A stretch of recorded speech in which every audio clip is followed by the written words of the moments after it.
Hi guys, and welcome back to another Tea Tuesday. Let's get into it.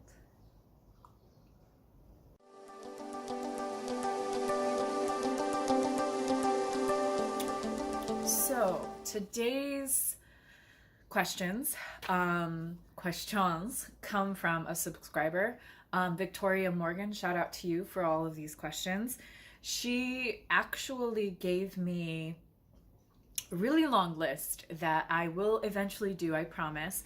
But I thought I'd do it in little chunks. So today's I'm actually going to answer quite a few questions that she had posted on another video that I did, which if you want, you guys, you can leave comments and questions down below and I can try and answer them in a video eventually. So without further ado, here are the questions that I'm going to talk about. Do you remember having any first impressions, culture shock? Did you have any expectations? And did you do any research beforehand? And I'm going to answer that last one first. Did I do any research beforehand? Yes. Yes. I did so much research. I Googled it. I YouTubed it. Is that a thing? Is that a verb, guys? I just made it one. But I did so much research on moving to Korea. Even before I moved to Korea, do I want to move here? Like, is this the country that I want to move to?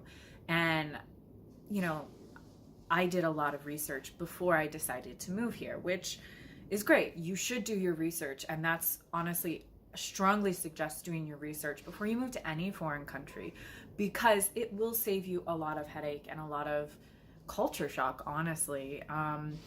A lot of the things that people have culture shock about here moving to Korea, I really didn't have, because I kind of expected it when I moved to Korea.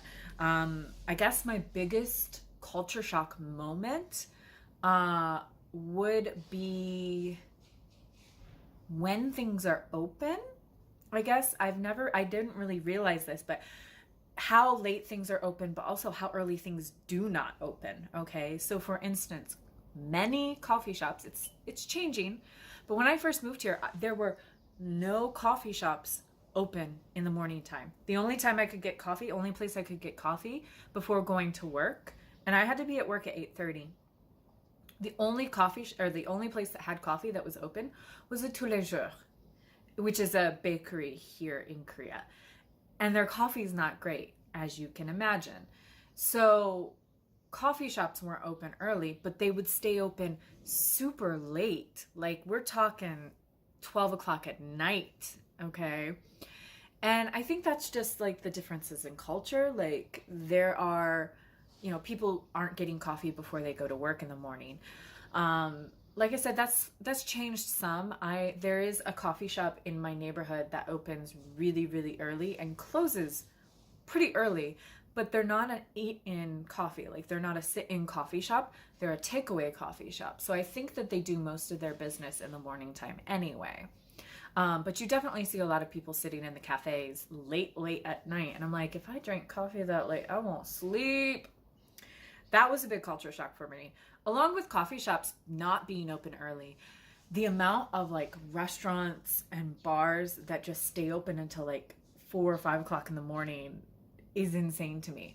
Like, you don't go partying until super late here, and like, you can end up at a club at 5 o'clock in the morning.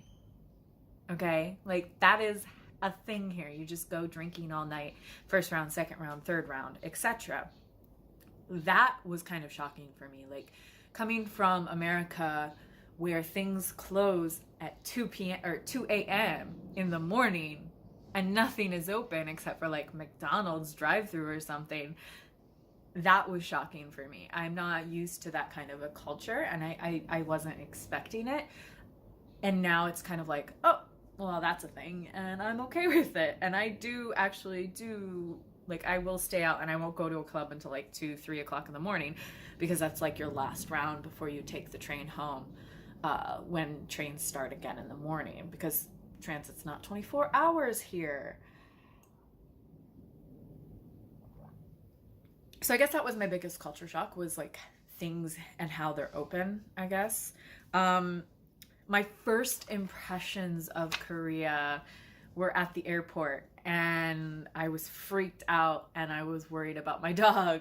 So my first impressions of Korea were not great because my poor baby boy, my baby girl, not my baby boy, my baby girl got quarantined, and they wanted to send her back to the US, and I was like crazy stressed about that. But another first impression related to my dog being in quarantine was my co-teacher went above and beyond to help me, which I noticed a lot of Koreans will do. Not all, and not all are great, but if they know you and you are their friend and you are someone that they care for, they will go above and beyond for you and try and help you do things.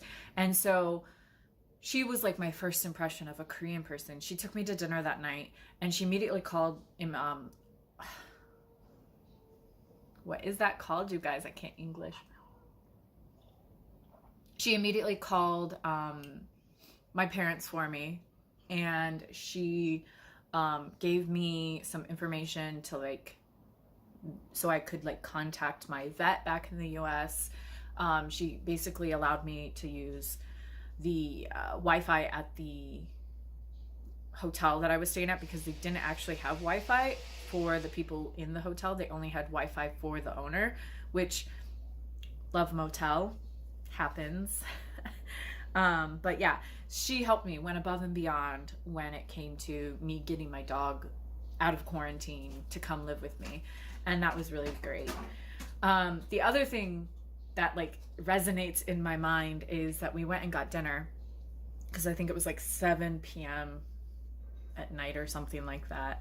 And so we went and got dinner, and she got jampong and I got jjajangmyeon, because she's like, oh, I don't know what you'd like, but this is pretty neutral and it's great. Jjajangmyeon, everybody loves jjajangmyeon.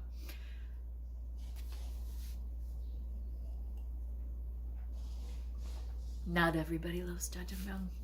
I actually hate it. I cannot stand it. Do not like it. Do not like to eat it. I'm just like, no, don't give it to me. I'd rather have jampong or bokkeumbap, like the fried rice. I don't like jjajangmyeon at all, and I still don't like it. So my first impressions of Korean Chinese food are still the same. So yeah. As for expectations, yes and no. I didn't expect to be in Korea. Rovan, you're all about being in these videos, huh? I didn't expect to be in Korea as long as I have been. So that was an expectation, I guess, is that I would leave. I didn't, as you can see. And another expectation I had was that actually my students would be really difficult, because I was teaching high school at that time when I first moved to Korea. And I had read online that high school students were horrible, and that they were very emotional and just, they didn't care, they didn't listen, they just weren't good students. And I actually had the opposite. My kids were the most loving and sweet and kind kids that you could ask for, and I actually loved my school. So I kind of had an expectation about going in to teach high school. So that was the thing. Like I thought my students would be devils, and they actually weren't. And I think that's really the only expectation I had. I actually also, another expectation I had, I didn't think I would date when I got here. Because, you know, I thought I was too fat, or I thought I was too this, or I was too that. And I'm like, I'm just not gonna date. I had a boyfriend within the first month of being here. Koreans move very fast. Well, Koreans, not all. Let's not make blanket statements. But my ex, my first boyfriend, he moved very fast, and we were together within a month. So I had an expectation of not dating, but then I ended up dating. So that's a thing, I guess. Which in my next video, I'm actually going to talk about how I have met people for dating and like dating here in general, because it is similar to back home, but it's also slightly different in how you can meet people. So I thought I would talk about that, which again, shout out to Victoria. She actually asked about that in this. She just sent me this really long message with a bunch of questions. So I will be dealing with that next video. Until then, I love you guys, and I'll see you in my next video. Bye.